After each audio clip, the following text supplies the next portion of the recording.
The mining colony was always filled with noise, machines grinding, metal clashing, and workers shouting orders at each other. Humans and aliens worked side by side, all tired, all covered in dirt, all just trying to finish their endless shifts.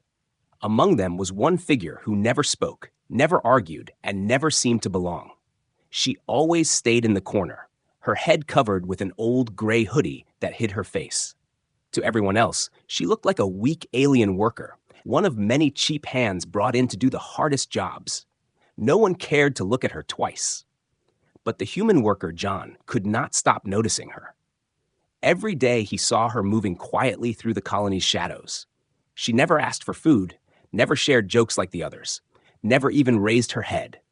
Her thin frame looked fragile under the heavy clothes, and he thought she might collapse any moment. But somehow, she always finished her tasks faster than the others. John told himself maybe she was just desperate, afraid of losing her place and getting thrown outside the colony walls. Out there, in the frozen wasteland, death came fast. Still, something about her made his skin prickle, like there was more than simple fear behind her silence. One evening, after the long work bell rang, John sat near the storage yard, drinking from his old canteen.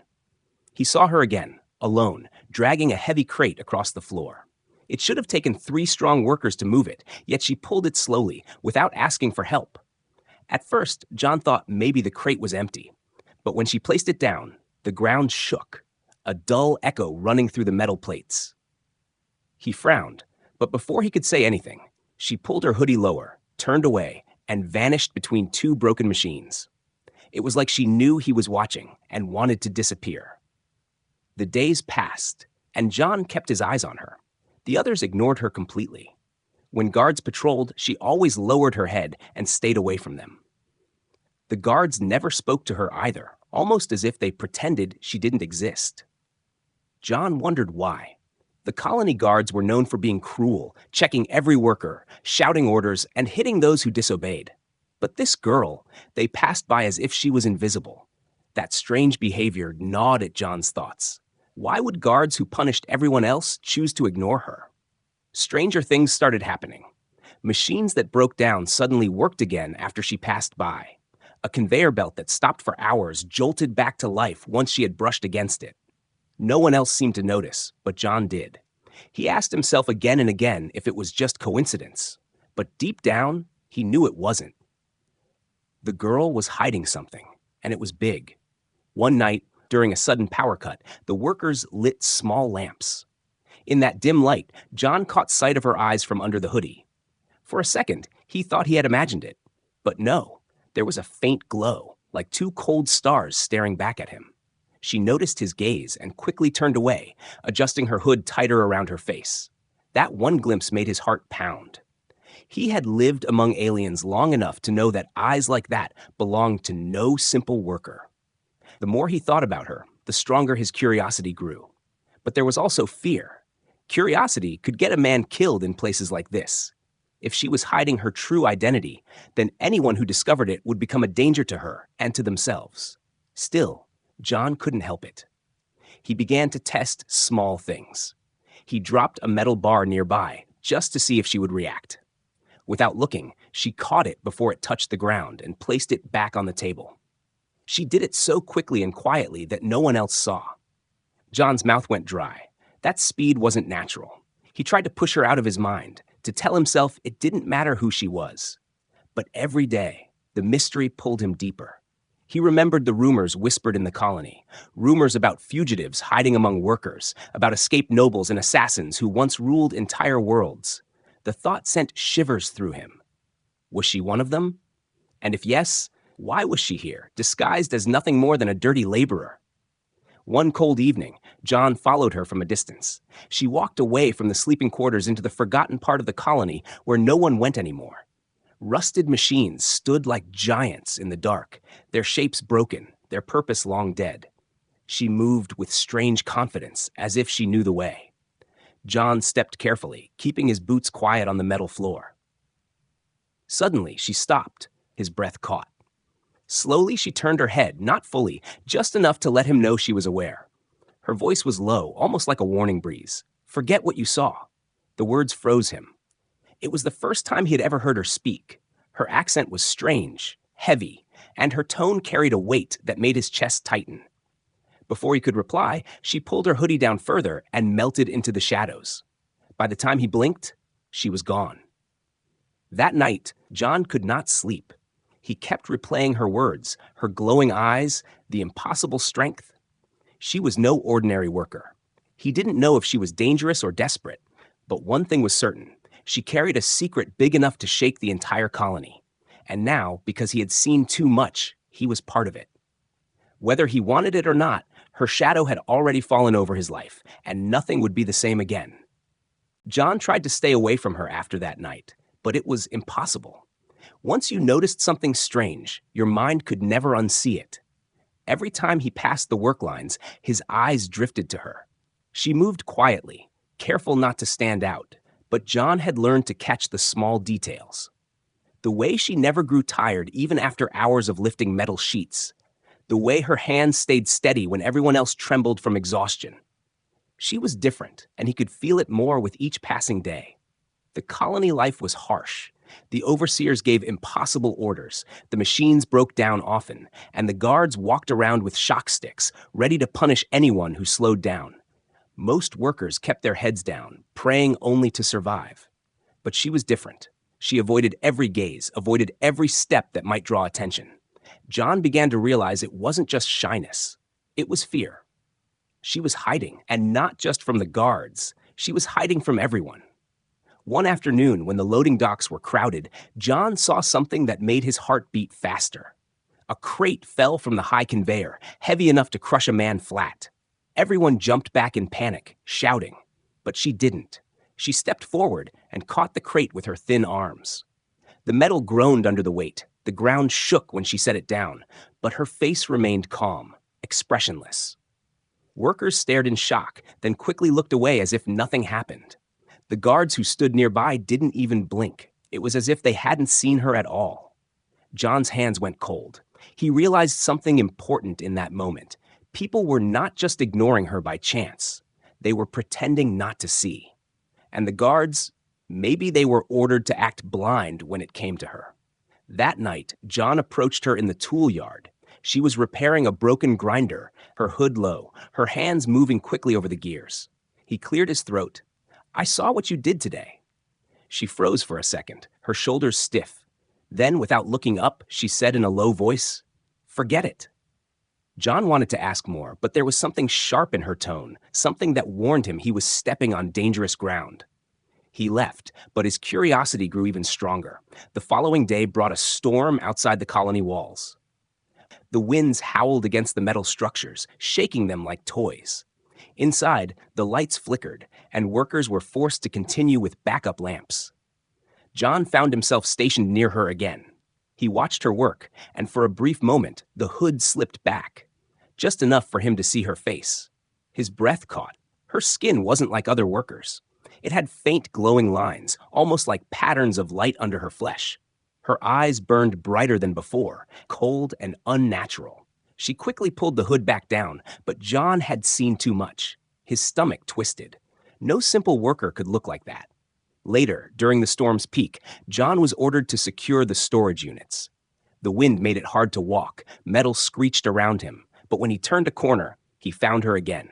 She was alone, moving crates, stronger and faster than anyone could believe. He stepped closer, trying to speak. "You're not like the others," he said.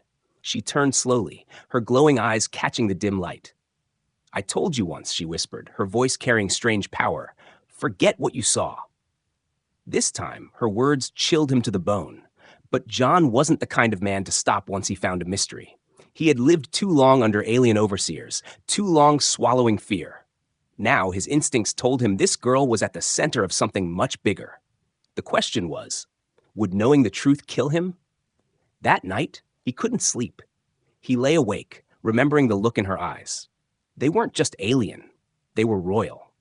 He had seen that same glow once before, in the broadcast of an alien emperor who had ruled worlds far from here. Rumors said the empire had fallen, its heirs hunted and executed. But what if one had survived? What if she was that heir, hiding among the lowest class, disguising herself as a worker? The thought made him shiver. If it was true, Then her presence here could bring death to everyone around her. The next morning, the overseer shouted for repairs on the main generator.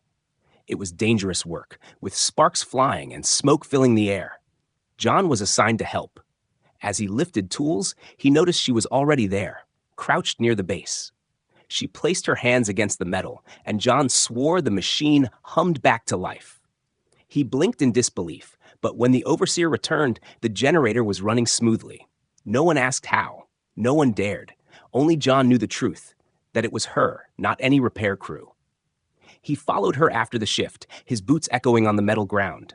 She moved fast, but he kept his distance. Finally, she stopped and turned, her hood still low. "Why do you follow me, human?" she asked, her voice sharper now. John hesitated, then spoke. "Because you're not a worker. You don't belong here." For a long moment, she was silent. Then, softly, she said, "And neither do you, if you keep looking at me." The warning was clear, but instead of fear, it lit a fire inside John. He wanted to know more, even if it cost him his life. That evening, while others slept, John sat awake, staring at the ceiling of his bunk. He thought about her strength, her eyes, her silence. The pieces started to fit together, but the picture was still too big, too dangerous. All he knew for certain was this: she was hiding a secret powerful enough to break the colony apart. And whether he liked it or not, he was now tangled in it. The storm outside raged for hours, shaking the metal walls of the colony. Workers huddled in their bunks, trying to sleep despite the howling wind and groaning steel.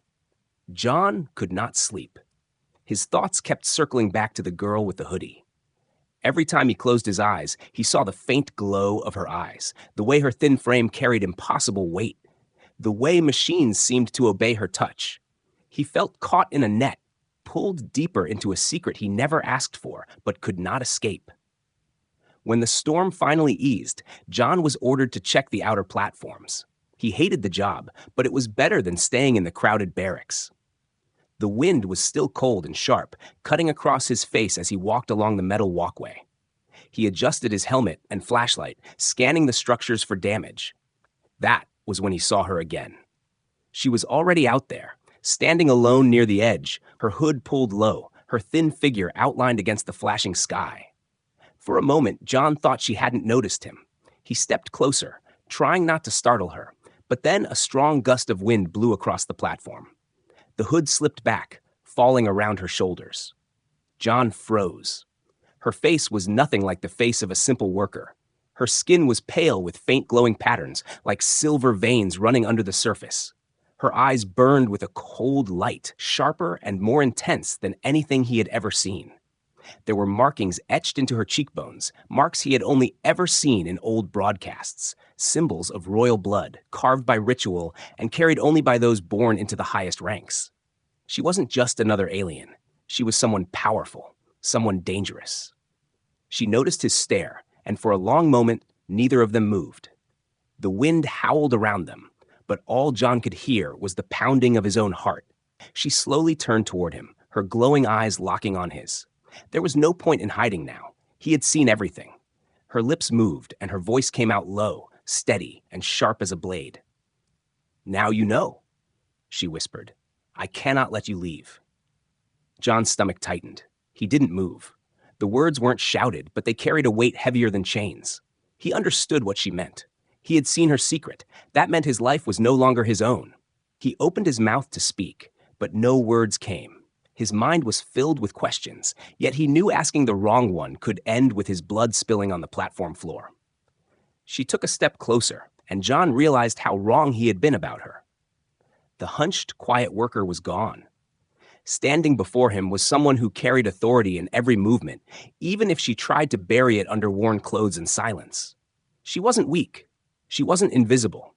She was hiding her true self, but under that hood was a person born to rule. John finally found his voice. "Who are you?" he asked, his words rough, almost carried away by the wind. She tilted her head, studying him with those bright eyes. For a moment, John thought she wouldn't answer. Then, almost reluctantly, she said, "No one you should have met. No one you should remember." Her tone was cold, but John caught the faintest trace of sadness hidden beneath it. He wanted to press her, to demand the truth, but she raised her hand sharply, stopping him. Sparks flickered at her fingertips. small but deadly, like caged lightning. John's breath caught. She had powers, powers he had never seen before. The truth was clearer than ever now. She wasn't just a runaway worker. She was a fugitive of the highest kind. The storm roared louder, metal shook beneath their feet, and in that chaos, she pulled the hood back over her head. In an instant, the royal image vanished again, replaced by the dirty, silent worker everyone ignored.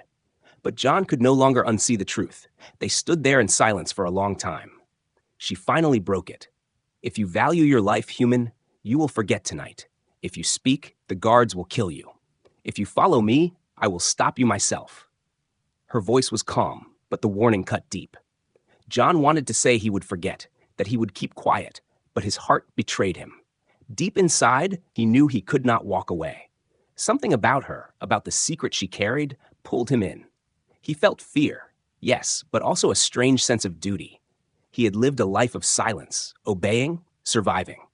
But now, for the first time, he stood on the edge of something greater, something that could change everything. He nodded slowly, pretending to accept her words. She gave him one last look before vanishing into the storm, her figure swallowed by the shadows of the colony. John stood alone on the platform, his chest heavy with the truth he had uncovered. As he walked back to the barracks, his thoughts churned like the raging winds. She was no worker. She was someone of royal blood, someone with power that could turn the colony upside down. And now he was tied to her secret. He told himself he should stay away, that he should forget. But even as he lay on his bunk that night, staring into the dark, he knew he wouldn't. Because the moment she pulled off that hood, John's life had changed forever. The colony woke up to the sound of alarms. Harsh sirens screamed across the metal halls, flashing red lights painted every wall, and guards stormed through the corridors with heavy boots. Workers froze in place, their hands still holding tools or food, eyes filled with confusion and fear. John knew something was wrong the moment he saw the guards moving in groups instead of pairs. Their weapons charged, their voices sharp and tense. This was not a routine patrol. This was a hunt. John's first thought was of her, the hooded girl. His chest tightened as he imagined her face, those glowing eyes, those strange marks on her skin. If the guards were hunting a fugitive, then it had to be her. He tried to push the thought away, but when he saw two guards shoving aside workers and demanding identification chips, his worst fear became clear. They were searching for someone hiding among them. The workers muttered nervously, some swearing they had done nothing wrong, others begging to be left alone. The guards ignored them. One officer shouted that an enemy of the Empire had been seen nearby, someone dangerous, someone who would be punished by death. The words spread through the colony like fire. People trembled, whispering guesses, pointing fingers, trying to direct suspicion away from themselves. John's mind raced. He remembered how she caught the crate, how machines seemed to respond to her touch, how she looked at him with those cold, glowing eyes. She didn't belong here, and now the truth was chasing her. He wondered if he should run, if he should leave her to her fate. After all, she had warned him. She had promised to kill him herself if he stood in her way. Yet, when he thought about her standing alone against these hunters, something inside him refused to abandon her. Later, when the shift bell rang, the workers were gathered in the main square, forced to kneel under the eyes of the guards. John scanned the crowd, searching for her, but he didn't see the hooded figure anywhere. That only made his fear worse. If she was hiding, they would find her soon. If she was caught, she would not survive. Suddenly, the colony doors slammed open, and a squad of guards dragged in a small alien boy. His face was bruised, and he looked terrified. The officer shouted that the boy had been caught helping the fugitive. Gasps rippled through the workers. John's fists clenched. They would torture the boy until he revealed her hiding place. He couldn't let that happen. As he struggled with himself, a soft voice came from behind. "Do not move." John turned quickly, and there she was, standing in the shadows of the machinery. Her hood was up again, hiding her face, but he knew it was her. Her eyes glowed faintly under the fabric. "You saw too much," she whispered. "Now you see the rest." John opened his mouth to speak, but she raised a hand and silenced him. She leaned closer, her voice low. "They are here for me. I am the last of my line, hunted by those who destroyed my family. If they find me, they will not only kill me, They will kill everyone who ever looked at me. Her words sent a chill through his bones. It all made sense now. She wasn't just some strange worker. She was the last heir of a fallen alien empire, hiding under a hood, pretending to be nothing. John whispered, "Then you must escape." But she shook her head. "Escape is not easy. I know the tunnels, but I cannot reach them alone." Her eyes locked on his, piercing and desperate. "You must decide, human. Leave me now and live your life, or stand with me and lose it." The choice twisted in his chest. He thought about survival, about keeping his head down like always. But he also thought about the boy crying in the square, about the way the guards abused everyone without mercy, about the hopelessness of every worker's life here. He looked at her again, the hidden power beneath the hood, the fire in her glowing eyes. For once, he felt that helping her might mean more than saving himself. It might mean breaking the chains around all of them. Before he could answer, shouts rang out. Guards had spotted movement near the machinery. They rushed toward them. She grabbed his arm and pulled him into a narrow passage between the steel walls. They ran through the dark, their boots echoing, guards chasing behind with weapons flashing. John's heart pounded as sparks lit up the narrow corridors. He stumbled, but she pulled him up with strength far beyond her size. They reached a maintenance hatch, and she pressed her hand against the lock. Strange symbols lit up under her touch, and the hatch hissed open. John stared in shock. She wasn't just royal. She had access to technology no worker should ever command. They slipped inside just as energy blasts scorched the wall behind them. In the dark tunnel, John finally spoke, his breath ragged. "Why me? Why do you trust me?" She stopped, turning her glowing eyes toward him. "I do not trust you, but I have no choice. You have seen my face, and yet you did not betray me. That means something." Her voice was steady, but John could hear the hidden weight in it. He realized then that she had been running for a long time, trusting no one, carrying her secret alone. And now, for the first time, she was letting someone walk beside her. The sounds of guards echoed faintly behind them, shouting orders, searching the tunnels. They didn't have much time. She pulled her hood tighter and started moving again. John followed, his chest heavy with the decision he had just made. He was no longer just another worker trying to survive the colony. He had chosen to stand beside her, to share the danger, to face whatever came next. And as the shadows of the tunnel swallowed them, John understood one thing clearly. The hunt had only just begun. The tunnels beneath the colony were dark, damp, and filled with the smell of rust and old oil. Broken pipes dripped water, and the sound of machinery above echoed like distant thunder. John struggled to keep up with her as she moved quickly, her steps silent and sure. She seemed to know every twist, every hidden passage, as if the maze was drawn in her memory. John's lungs burned, but he didn't dare slow down.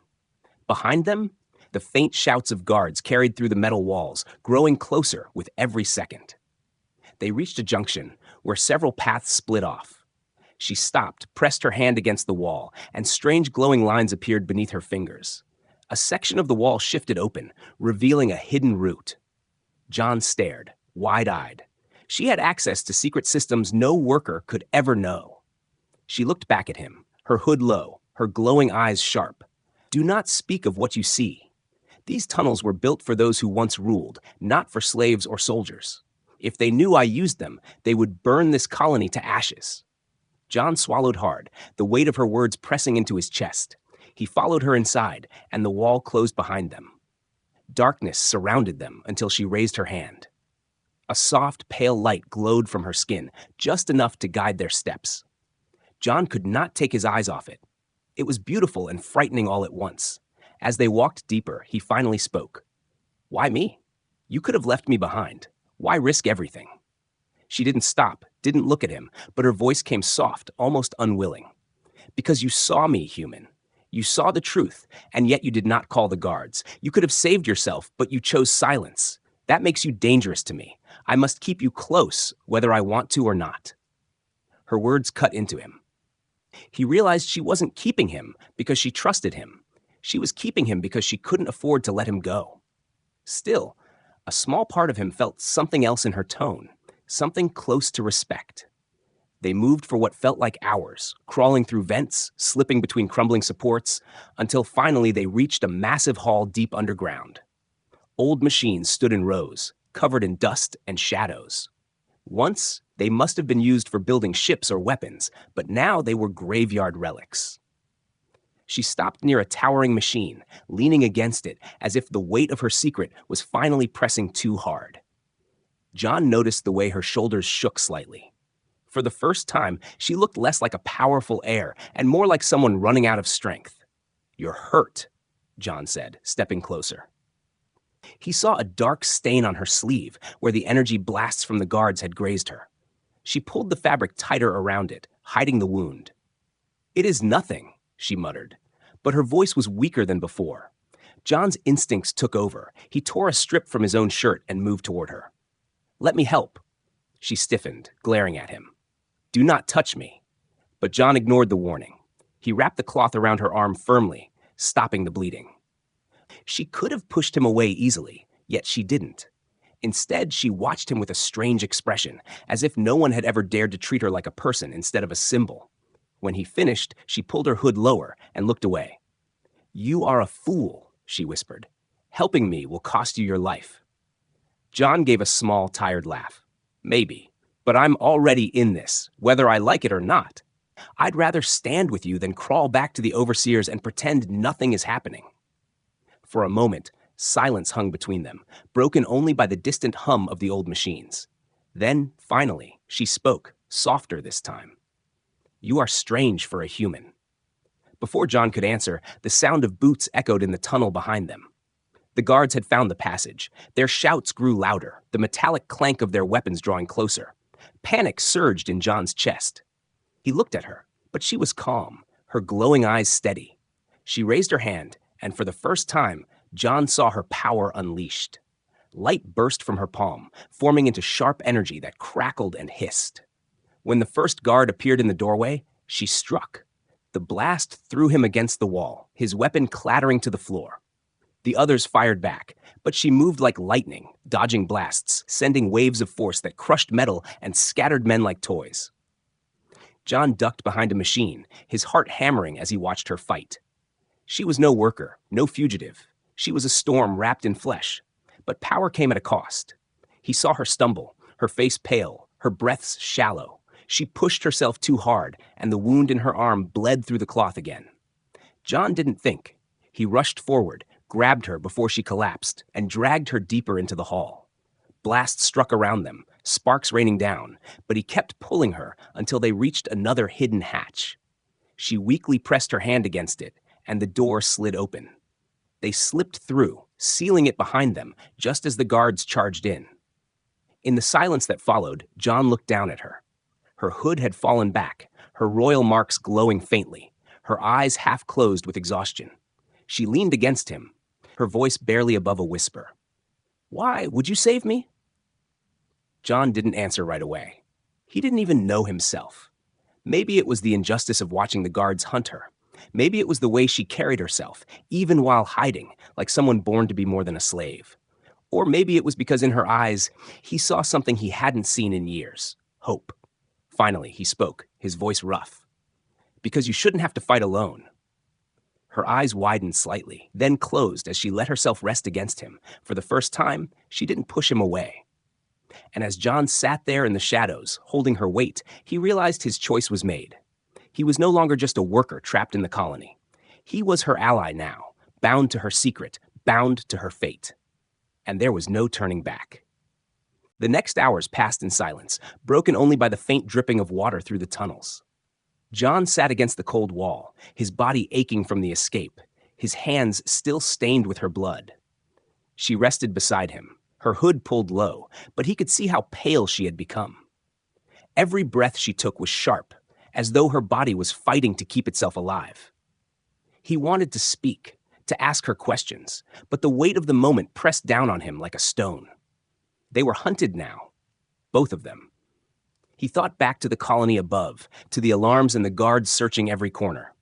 By now, the overseers would have spread the news. A fugitive was among them, and anyone who helped her would be punished as a traitor.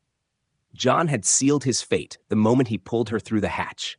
He could never go back to the life he had before. But before he could think too deeply, footsteps echoed from somewhere in the tunnels. John froze. His hand went to the rusty pipe he carried as a weapon. The girl's eyes snapped open, glowing faintly in the dark. She grabbed his wrist and whispered, "Too many." Her voice was weak, but her warning clear. They couldn't fight them all. The steps grew louder until shadows moved at the edge of the hall. A group of guards entered, their helmets reflecting the dim light, their rifles raised. At the front of the group walked a man John recognized instantly. Kerr, another human worker who had once shared food with him, laughed with him during breaks, and whispered complaints about the overseers late at night. John's heart sank. Kerr wasn't supposed to be here. But when their eyes met, Kerr gave a smile that twisted John's stomach. "I knew it," Kerr said loudly, his voice bouncing through the tunnel. "I saw you running with her. Do you know what they promised me, John? Freedom. Enough credits to leave this cursed colony. All I had to do was lead them to you." John's chest tightened. Betrayal cut deeper than fear. He had trusted Kerr once, thought of him as a friend. Now, that same man was standing with the guards, pointing directly at him and the girl. The guards raised their rifles, red lights glowing at the ends. The girl struggled to her feet, her hand glowing faintly with energy. But John could see she was too weak. She wouldn't last against so many. Without thinking, he stepped in front of her, pipe gripped tightly, his body shaking. He knew he couldn't win, but if this was how it ended, he would not let them take her without a fight. The guards fired. Energy blasts tore through the air, scorching the walls. John swung the pipe wildly, knocking one soldier to the ground, grabbing his weapon and firing back. The sound of battle filled the tunnels. Blasts, screams, the metallic clang of weapons striking walls. The girl fought too, summoning bursts of power that sent guards crashing into the darkness. Her eyes burned like fire, her movements sharp and deadly, but every strike weakened her further. Kerr shouted orders, urging the guards forward. "Don't let her escape. She's worth more dead than alive." His voice was filled with greed, not loyalty. John wanted to scream at him, to ask how he could betray not just him, but everyone still suffering under the overseers. But there was no time. A blast struck near John, throwing him against the wall. Pain shot through his ribs, his vision blurred, but he forced himself up. He saw the girl stumble, blood running down her arm, her glow fading. She was falling, and if she fell now, it would all be over. Without thinking, John rushed forward, caught her before she collapsed, and dragged her behind a broken machine for cover. Her breathing was ragged, her voice weak as she whispered, Why would you risk this? You could run." John's chest heaved as he looked at her, her face pale but her eyes still burning with strength. "Because you're not just running from them," he said, his voice raw. "You're fighting for something bigger, and I won't let them end it here." Her gaze softened for the first time, and for a moment, the fear in her eyes shifted to something else, something close to trust. She placed a trembling hand on his arm. "Then, we fight together." The guards regrouped, surrounding their position. Kerr stepped forward, his rifle aimed. "Last chance, John," he sneered. "Give her up, and I'll tell them you were tricked. You'll live." John looked at him, anger burning through his veins. "You sold your soul for scraps, Kerr. I'd rather die than be like you." Kerr's smile vanished, and he gave the order. The guards advanced. But before they could strike, the girl pushed herself up, summoning the last of her strength. Energy flared from her body, brighter than before, filling the tunnel with a blinding light. The guards screamed as the force slammed into them, scattering them like leaves in the wind. Kerr was thrown against the wall, his weapon clattering to the ground. The light faded, and the girl collapsed in John's arms. She was alive, but barely. The guards lay unconscious or too injured to continue. Kerr groaned, trying to crawl away, but John kicked the weapon out of his reach. For a moment, John considered leaving him there. But then he remembered the betrayal, the greed, the danger Kerr had brought upon them. He leaned close and said, "If I see you again, you won't get another chance." Kerr's eyes widened in fear, and he stumbled into the shadows, vanishing into the tunnels. John turned back to the girl, holding her carefully. She was exhausted, her glow dim, her body trembling. But her eyes opened, and she looked at him with a faint smile. "You could have left me," she whispered, "but you didn't." John shook his head. "We're in this together now. No going back." She closed her eyes, resting her head against him. For the first time, she let herself lean on him completely, no longer the untouchable heir, no longer the hidden fugitive. In that moment, she was simply someone who had found an ally in the unlikeliest place. And as John sat there in the silent aftermath, holding her in his arms, he realized something deeper. The battle was far from over. The overseers would not stop, and the Empire's hunters would keep coming. But he no longer felt like just a worker trapped in chains. For the first time in years, he felt like a man who had chosen his own path. A dangerous path, yes, but one worth walking. Because now, he was no longer fighting for himself. He was fighting for her. The tunnels were quiet after the battle, filled only with the crackle of sparks from broken rifles and the moans of defeated guards. John's arms ached from holding her weight, but he refused to let go. She was breathing, weak but steady, her head resting against his shoulder. He kept his eyes on the shadows around them, ready for another attack, but none came. The guards were too broken to continue, and Kerr had vanished into the dark like the coward he was. For a moment, the world seemed frozen. John lowered her gently against the wall, his hands shaking as he checked her wounds. The bandages he had tied earlier were soaked again. He tore another strip from his clothes and wrapped it tightly, desperate to stop the bleeding. She opened her eyes slightly, glowing faint in the darkness. Why do you still fight for me?" she whispered, her voice barely more than a breath. John swallowed hard.